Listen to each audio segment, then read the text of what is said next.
वंदे।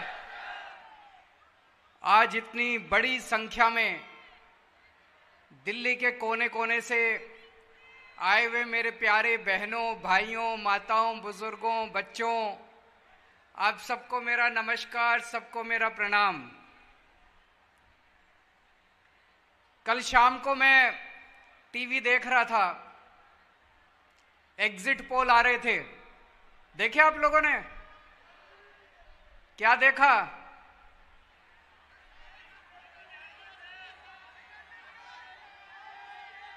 हरियाणा और जम्मू कश्मीर से भाजपा की डबल इंजन सरकारें जा रही हैं। दोनों राज्यों से भाजपा की डबल इंजन सरकार जा रही है। अब डबल इंजन फेल हो गया देश के अंदर। एक इंजन तो जून में ही खराब हो गया था जब इनके 240 सीट आई थी। अब दूसरा इंजन एक एक करके अभी हरियाणा से दूसरा इंजन जा रहा है, फिर जम्मू कश्मीर से जा रहा है, फिर झारखंड से भी जाएगा, फिर महाराष्ट्र से भी। अब सारे डबल इंजन की सरकार जा रही है। लोगों को समझ में आ गया डबल इंजन सरकार मतलब महंगाई, बेरोजगारी और भ्रष्टाचार। डबल इंजन सरकार मतलब महंगाई, बेरोजगारी और भ्रष्टाचार। इसीलिए पूरे देश से इनकी सरकारें जा रही हैं। अब दिल्ली के चुनाव आने वाले हैं। दिल्ली में आके ये कहेंगे डबल इंजन सरकार बना दो, डबल इंजन सरकार बना दो। इनसे पूछना जब आए कि भाई हरियाणा वालों ने बनाई थी तुम्हारी डबल इंजन की सरकार, 10 साल तक इनकी हरियाणा में डबल इंजन की सरकार रही, तो ऐसा क्या करा तुमने कि हरियाणा में आज कोई इनको अपने गांव में नहीं घुसने दे रहा? पता है आप लोगों को, आपकी रिश्तेदारियां होंगी गांव में। मैं गया था, अभी पूरे हरियाणा में घूम रहा था, मैं चुनाव प्रचार के लिए मैं गया था। भाजपा वालों को गांव के अंदर नहीं घुसने दे रहे। मतलब जैसे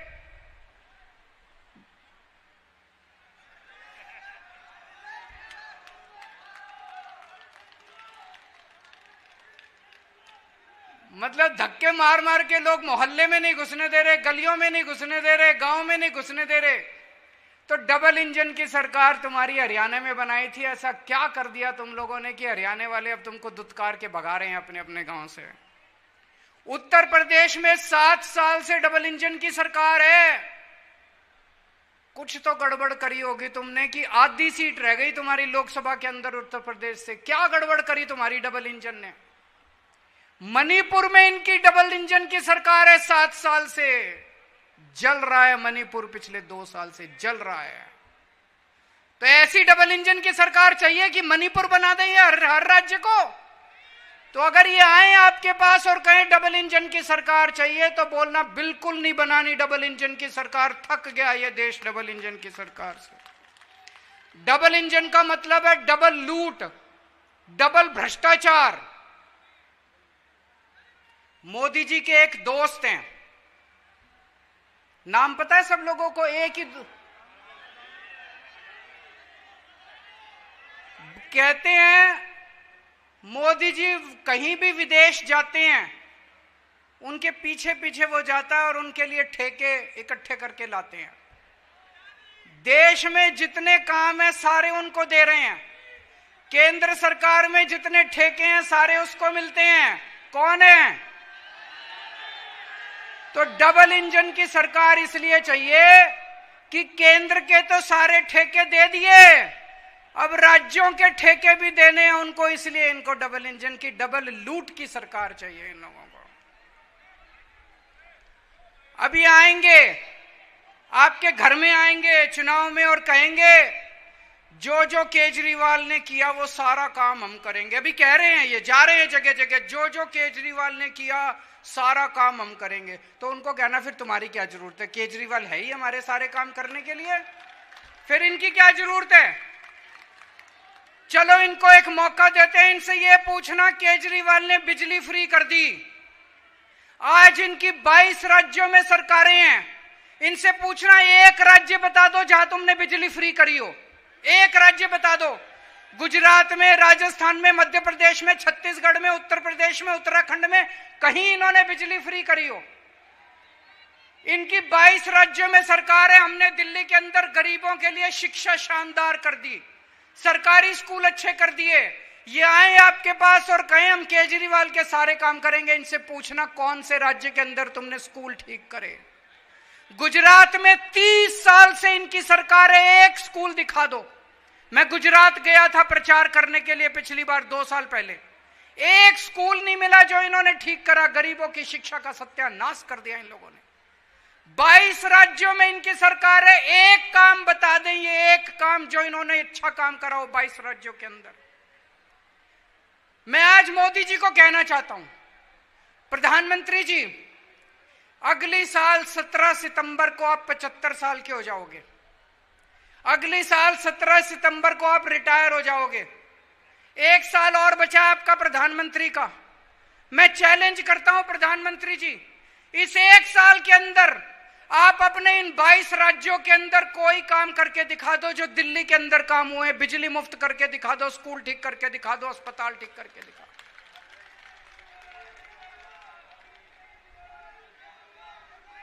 लोग ये कह रहे हैं 10 साल हो गए मोदी जी को राज करते करते, 10 साल में इन्होंने कुछ नहीं करा। जब ये रिटायर होंगे तो लोग सोचेंगे क्या करके गया, कुछ नहीं करके गया। आखिरी 1 साल में करके जाओगे तो लोग कहेंगे चलो 10 साल में कुछ नहीं किया, 11वें साल में तो कुछ करके गए।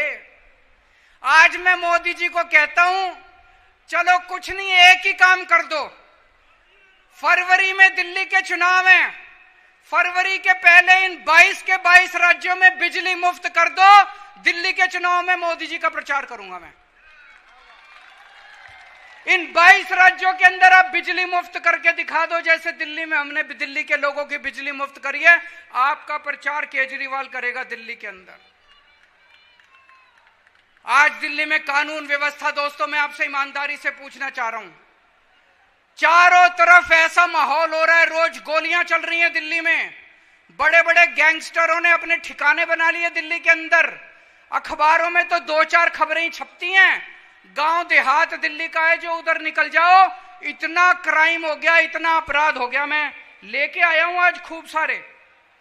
4 अक्टूबर को खड्डा कॉलोनी, दक्षिण दिल्ली जैतपुर में नीमा हॉस्पिटल में एक 49 साल के डॉक्टर की हत्या कर दी गई गोली मार के। 30 सितंबर को उत्तम नगर में भारतीय जनता पार्टी के नेता रमनजीत सिंह की गाड़ी के ऊपर गोलियां चलाई गई। 29 सितंबर को नांगलोई में दिल्ली पुलिस के एक कांस्टेबल ने एक शराब माफिया की गाड़ी रोकने की कोशिश की और उस शराब माफिया के ऊपर गाड़ी चढ़ा के उसकी हत्या कर दी गई। 28 सितंबर को गुलाबी बाग में 4 किलो सोना 3.5 करोड़ का लूट के भाग गए। 28 सितंबर को नारायण विहार में 20 राउंड गोलियां चलाई। एक गाड़ी शोरूम था गाड़ियों का, उसके ऊपर 20 राउंड गोलियां चलाई। 28 सितंबर को ही महिपालपुर में एक होटल के अंदर फायरिंग हुई। 28 सितंबर को ही नांगलोई में 2 लोगों ने 3 या 4 राउंड एक दुकान के, ये कई सारे हैं, ये कोई अंत नहीं है। मैं खूब सारे लेके आया हूं। ये जो अपराध दिल्ली के अंदर हो रहा है, सारी सीमाएं तोड़ दी। जैसे 90 के दशक में हम सुना करते थे बंबई में अंडरवर्ल्ड का राज था, वही हाल आज दिल्ली का हो रहा है। लोगों का घर से निकलना मुश्किल हो गया है। और ये तो वो है जो अखबारों में छप रही हैं, ये तो वो है जिसमें एफआईआर हो गई। मैं आपसे पूछना चाहता हूं, कितनी ऐसी घटनाएं हैं जो पुलिस के पास जाती नहीं है या पुलिस एफआईआर ही नहीं करती? कितनी घटनाएं ऐसी हैं दिल्ली के अंदर? आज आम आदमी का सुरक्षित जीना मुश्किल हो गया है। दिल्ली पुलिस इनके पास है, सुरक्षा व्यवस्था इनके पास है। क्या कर रही है बीजेपी? क्या कर रही थी बीजेपी जब ये फायरिंग हो रही थी? क्या कर रही है बीजेपी जब ये सारी घटनाएं हो रही हैं? बीजेपी दिल्ली सरकार के काम रोकने की कोशिश कर रही है, बस ये करती है। उनको एक ही काम दिया था आप लोगों ने कि दिल्ली की सुरक्षा व्यवस्था संभालो, वो तो इनसे संभलती नहीं। जो काम इन लोगों को दिया गया वो काम तो ये करते नहीं, लेकिन वो दिल्ली सरकार के काम, वो बस मार्शल रोकने की कोशिश करते हैं। बसों के अंदर इनको क्या पता बसों में कैसे यात्रा होती है। राजनीति में आने के पहले मैं 10 साल दिल्ली की झुग्गियों में रहा था। बसों में रोज आया जाया करता था। बसों में 10 साल तक दिल्ली की बसों में मैंने भी खाक छानी है। मुझे पता है कि दिल्ली की बसों में क्या व्यवस्था होती है। एक महिला जब दिल्ली की बस में चढ़ती है, अगर उसे बैठने को सीट ना मिले तो मैं जानता हूं उसके साथ किस तरह का व्यवहार किया जाता है। इधर से कोई छेड़ता है, उधर से कोई छेड़ता है, इधर से कोई उसको तंग करता है। किस तरह से दिल्ली की बसों के अंदर जेब कतरे काम करते हैं, किस तरह से अपराध होते हैं।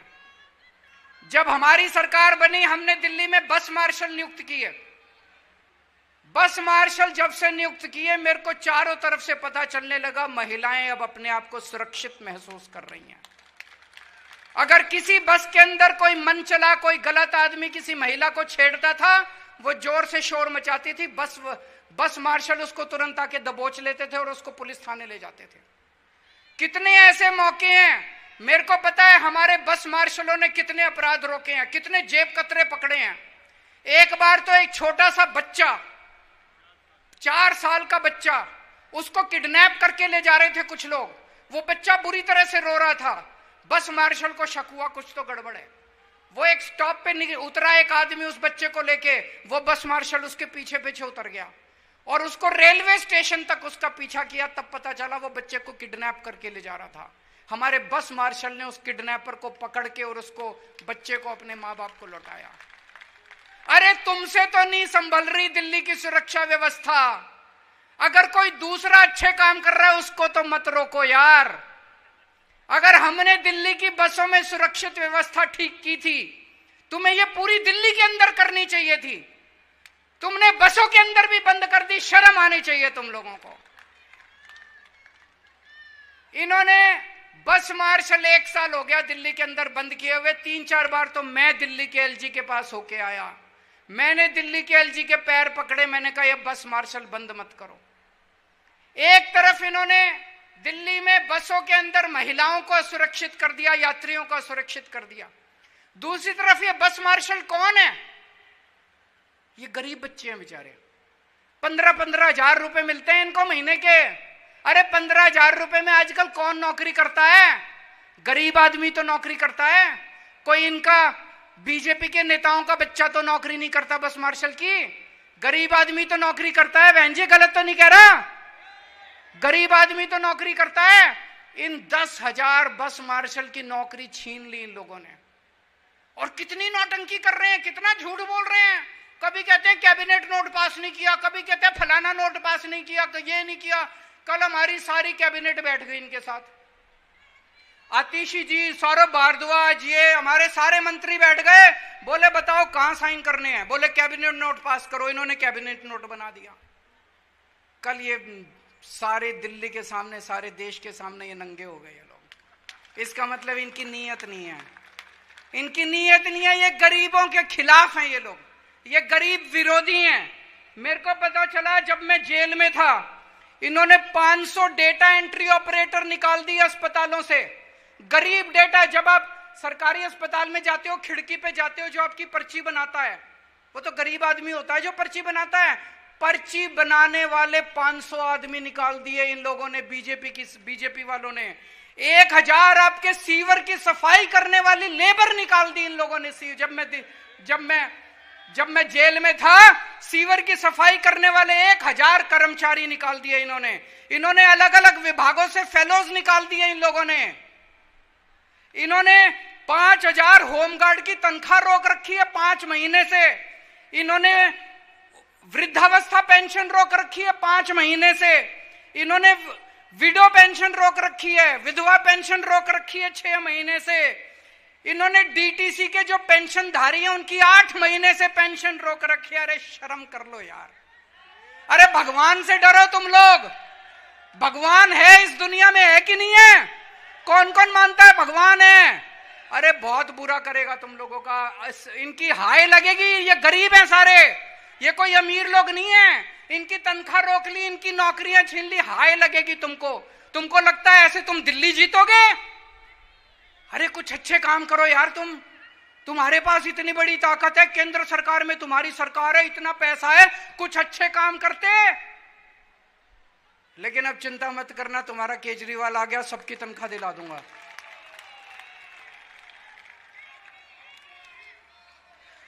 सारे काम करा दूंगा, सबकी तनख्वाह दिला दूंगा, सबकी नौकरी वापस करवाऊंगा। जितने बस मार्शल हैं, सारे बस मार्शल को कहना चाहता हूं, आपका बड़ा भाई आ गया, लड़ेंगे। कल मैंने देखा कैसे सौरभ भारद्वाज विजेंद्र गुप्ता के पैरों के अंदर पड़ा था। ये छोटी बात नहीं है भाई साहब, बहुत बड़ी बात है।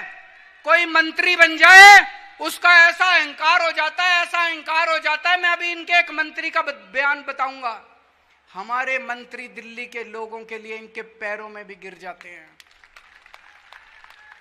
कल सौरभ भारद्वाज बीजेपी के पैरों में नहीं गिरा था। सौरभ भारद्वाज कौन है? यह कोई एक शख्स नहीं है, दिल्ली के 2 करोड़ लोगों द्वारा चुना हुआ मंत्री है, आपका मंत्री है। कल सौरभ भारद्वाज बीजेपी के पैरों में नहीं था, इस देश का जनतंत्र बीजेपी के पैरों में गिर के कराह रहा था। बड़ी शर्म आई, जिस पार्टी को 62 सीटें दी लोगों ने और जिस पार्टी को 8 सीटें दी, वो 62 सीटों वाली सरकार बीजेपी के पैरों में गिर के उनसे भीख मांग रही है, हमारे बस मार्शल्स को बचा लो। मैं जब जेल गया, इन्होंने आपकी सड़कें खराब कर दी, सड़कों की रिपेयर बंद करा दी, जगह जगह सीवर की मेंटेनेंस बंद करा दी। इन्होंने, हम दवाइयां फ्री देते हैं अस्पतालों में, मोहल्ला क्लिनिक में, फ्री दवाई, फ्री टेस्ट का इंतजाम किया है। 8 साल से सही चल रहा था, सबको फ्री दवाइयां मिल रही थी, सबको 9 साल से फ्री दवाइयां, फ्री टेस्ट। मैं जेल गया, इन्होंने आपकी दवाइयां बंद करा दी, इन्होंने आपके टेस्ट बंद करा दिए। मेरे को बड़ी तकलीफ हुई।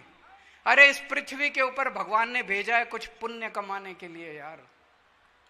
सत्ता के लिए इतना अहंकार मत करो, सत्ता के अहंकार में इतने मत चूर हो जाओ कि इतने बुरे पाप करने लगो। अगर दवाइयों की वजह से किसी की मौत हो जाएगी, अस्पतालों के अंदर दवाइयों की वजह से अगर लोग बीमार रहेंगे, तो इससे तो अपना ही नुकसान होगा, दिल्ली के लोगों का ही नुकसान होगा, जनता का ही नुकसान होगा।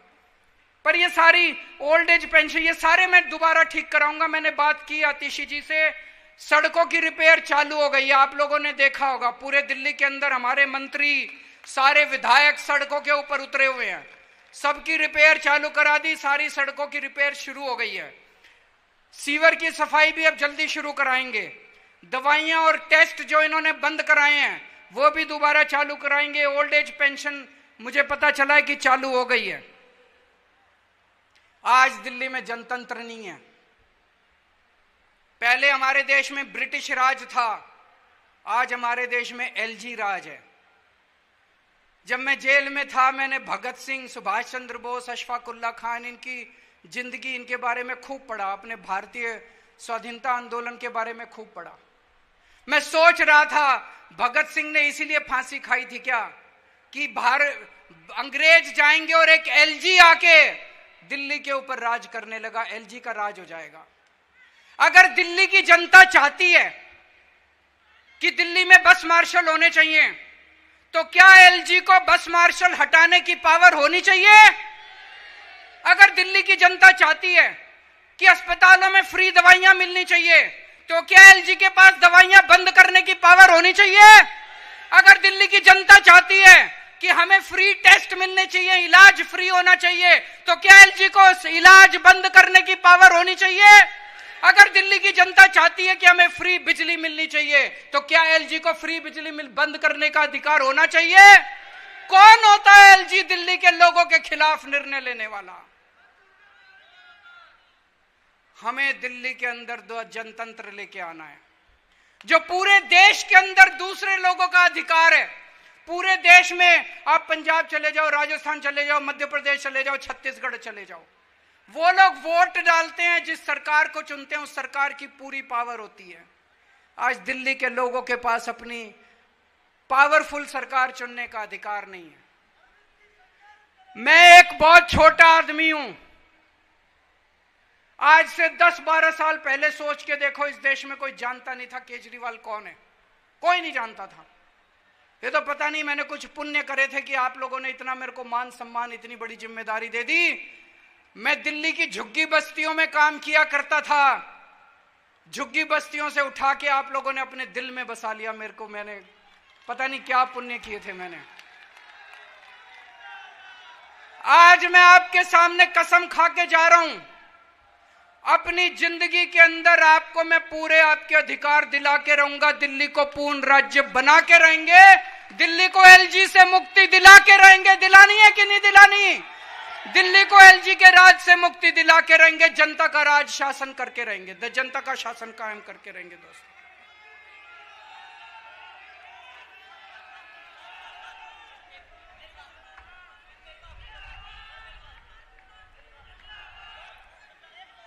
मैं आपके परिवार, कोई नहीं, मैं आपसे मिलूंगा, मिलके जाऊंगा।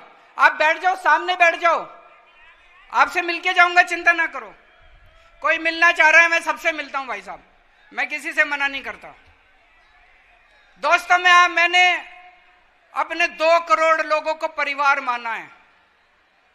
आप सब मेरा परिवार हो। अब अगर आपके घर में महंगाई हो रही है बहुत ज्यादा, मोदी जी ने महंगाई कर दी, तो क्या मैं चुप बैठा रहूं? मेरे को कुछ करना चाहिए, नहीं करना चाहिए? मैंने आपकी बिजली फ्री कर दी, बताओ क्या कसूर करा? मैंने आपका पानी फ्री कर दिया, बताओ क्या कसूर करा? दिल्ली की सारी महिलाएं मेरे को अपना भाई मानती हैं। मैंने अपनी बहनों के लिए बस का किराया मुफ्त कर दिया, बताओ क्या गलत करा? दिल्ली के जितने बच्चे हैं उनको मैं अपना बच्चा मानता हूं, उनके लिए मैंने अच्छे स्कूलों का इंतजाम कर दिया, बताओ क्या गलत करा? मोदी जी कह रहे हैं फ्री की रेवड़ी दे रहा है, फ्री की रेवड़ी दे रहा है, फ्री की रेवड़ी दे रहा है, मुफ्त की रेवड़ी दे रहा है केजरीवाल, मुफ्त की रेवड़ी दे रहा है। मैं मोदी जी को कहना चाहता हूं, अगर गरीबों के बच्चों को अच्छी शिक्षा देना मुफ्त की रेवड़ी है, तो हां, केजरीवाल मुफ्त की रेवड़ी दे रहा है।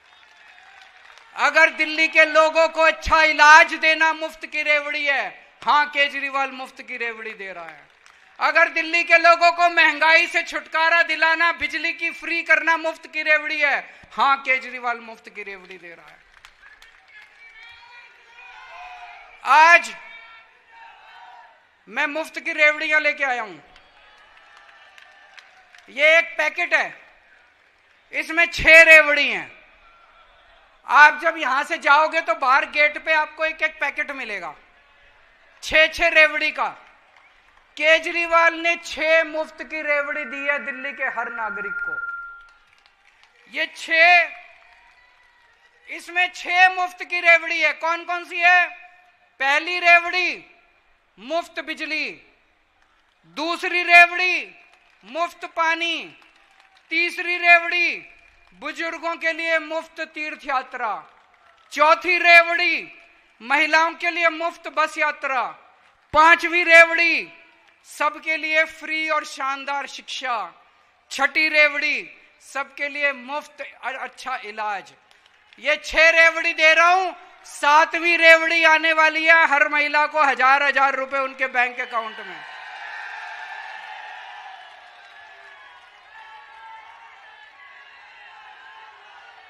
मैं प्रधानमंत्री जी को कहना चाहता हूं,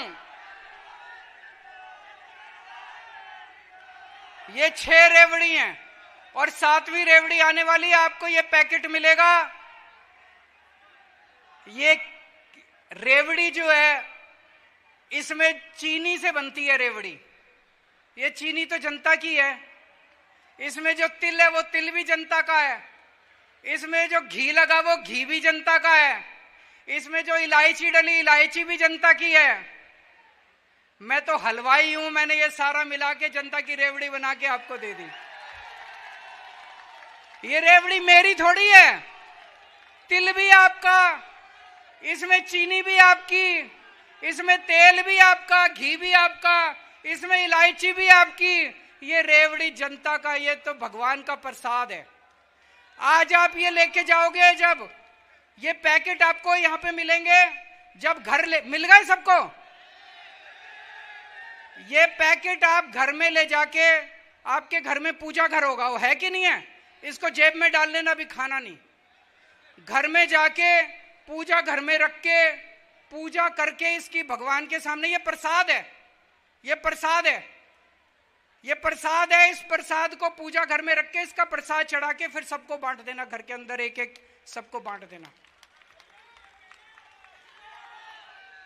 मैं मोदी जी को कहना चाहता हूं, जनता से तिल इकट्ठा करके, घी इकट्ठा करके, चीनी इकट्ठी करके, गुड़ इकट्ठा करके मैंने रेवड़ी बना के जनता में बांट दी, प्रसाद बांट दिया। मोदी जी, आपने तो सारी की सारी मिठाई की दुकान उठा के अपने दोस्त को दे दी।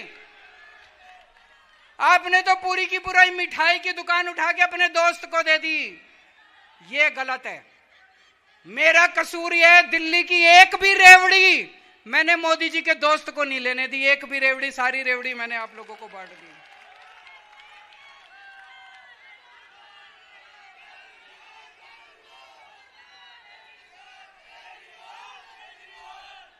इन्होंने दोस्तों पूरी प्लानिंग कर रखी है, ये बात जाके सबको बताना, इन्होंने पूरी प्लानिंग कर रखी है। अगर गलती से आपने दिल्ली में बीजेपी को वोट दे दिया तो ये डीटीसी अपने दोस्त को दे देंगे, बिजली कंपनियां अपने दोस्त को दे देंगे, दिल्ली जल बोर्ड अपने दोस्त को दे देंगे, दिल्ली के जितने सरकारी स्कूल हैं ये अपने दोस्त को दे देंगे, और दिल्ली के जितने सरकारी अस्पताल हैं ये अपने दोस्त को दे देंगे। फिर आप देख लेना आपका बसों का किराया कितना होगा, फिर आप देख लेना आपकी बिजली कितनी में। सबसे पहले ये फ्री बिजली बंद करेंगे। आज मैं जब गुजरात में जाता हूं, गुजरात के लोग पूछते हैं बीजेपी वालों से, जब केजरीवाल ने पंजाब में और दिल्ली में बिजली फ्री कर दी, तुमने क्यों नहीं करी? तो ये गुजरात में बिजली फ्री नहीं करते, अब ये दिल्ली और पंजाब में बिजली फ्री बंद करना चाहते हैं, ताकि गुजरात के लोग आवाज ना उठाएं, ताकि यूपी के लोग आवाज ना उठाएं। तो अगर आपने गलती से इनको वोट दे दिया, आपकी फ्री बिजली है, 6 की 6 रेवड़ी आपकी खत्म हो जाएंगी, आपका सब खत्म हो जाएगा। आप लोगों कहते हैं केजरीवाल चोर है, मोदी जी कहते हैं केजरीवाल चोर है। मैं आपसे पूछना चाहता हूं, फ्री बिजली देने वाला चोर है कि बिजली महंगी करने वाला चोर है? बच्चों के लिए अच्छी शिक्षा देने वाला चोर है कि बच्चों की शिक्षा महंगी करने वाला चोर है? फ्री इलाज देने वाला चोर है कि सरकारी अस्पताल बंद करने वाला चोर है? मैं आपसे पूछना चाहता हूं, पानी फ्री देने वाला चोर है कि पानी महंगा करने वाला चोर है? मैं आपसे पूछना चाहता हूं, जनता में रेवड़ी बांटने वाला चोर है कि सारे देश को उठा के अपने दोस्त को बेचने वाला चोर है? मैंने चोरी नहीं की, इसलिए आज छाती चौड़ी करके मैं जनता के बीच में जा रहा हूं और कह रहा हूं कि अगर मैं ईमानदार हूं तो वोट देना, वरना वोट मत देना। इसलिए मेरे अंदर हिम्मत है ये कहने की, क्योंकि मैंने चोरी नहीं की। आज इतनी यहां पे, आज मैं जनता की अदालत में आया हूं। मैं आपसे पूछना चाहता हूं, जिन जिन लोगों को लगता है केजरीवाल ईमानदार है, हाथ खड़े कर दो। जिन जिन लोगों को लगता है मोदी जी ने केजरीवाल के खिलाफ गंदा षड्यंत्र रचा था, हाथ खड़े कर दो। मैंने केवल जनता के लिए काम किया है, मैंने अपने लिए कभी काम नहीं किया, मैंने अपने परिवार के लिए काम नहीं किया। आप देखोगे सारी पार्टियों के अंदर जब टिकट देने की बात आती है, एमएलए का टिकट, एमपी का टिकट, तो इनको अपने बच्चे याद आते हैं कि नहीं आते? इसका बेटा, इसका भाई, इसका बाप, इसकी पत्नी, इसका फलाना, इसका। मैंने अपने किसी रिश्तेदार को आज तक टिकट नहीं दी, मैंने कभी अपने बेटे को टिकट नहीं दी। मैंने आपके बच्चों को टिकट दिया, आपके बच्चों के लिए स्कूल बनवाए, मैंने हमेशा आपके बच्चों का ख्याल रखा है। अभी जब दिल्ली का नया मुख्यमंत्री बनाने की बात आई, इन्होंने बीजेपी वालों ने खूब उछाला, केजरीवाल अपनी बीवी को बनाएगा मुख्यमंत्री, अपनी बीवी को बनाएगा। मेरी बीवी मुख्यमंत्री बनने के लिए बेताब नहीं है, हमने अपनी कार्यकर्ता को मुख्यमंत्री बनाया दिल्ली का।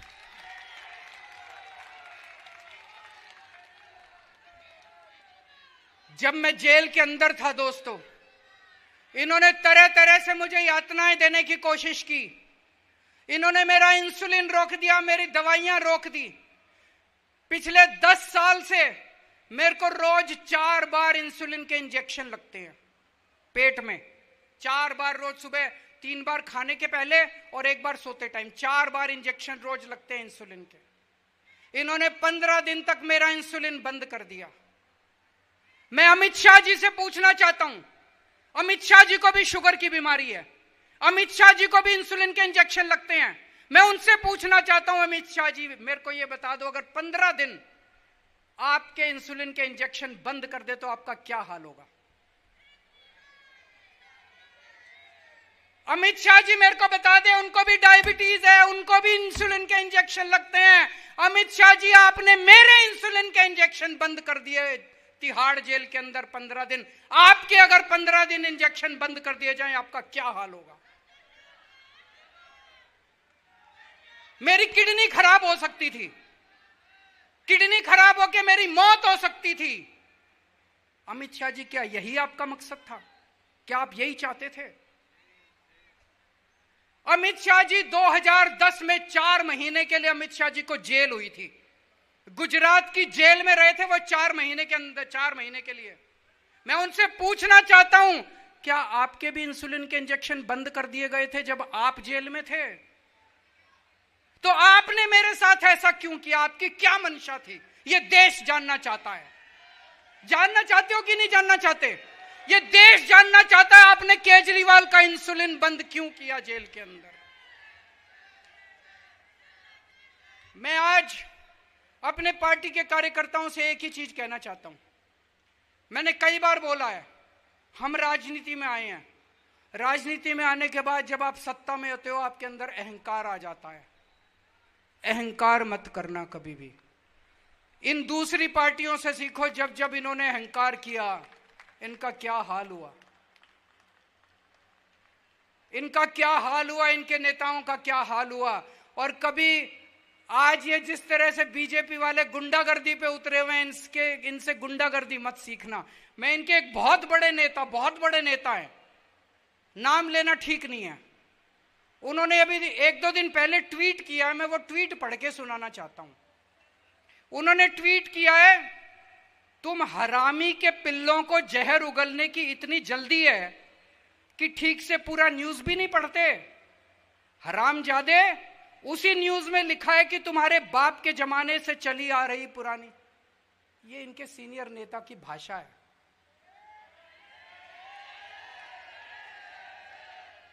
ये इनके सीनियर नेता ने ट्वीट किया है, तुम हरामी के पिल्लों को जहर उगलने की इतनी जल्दी है। हरामजादे, क्या हम ऐसा भारतवर्ष चाहते हैं? मैं आम आदमी पार्टी से हूं, कोई बीजेपी से है, कोई कांग्रेस से है, कोई समाजवादी पार्टी से है, कोई इस पार्टी से, कोई है तो इसी देश के। यार ये गाली गलौज क्यों कर रहे हो? ये हमारी सभ्यता नहीं है, ये भारत की सभ्यता नहीं है।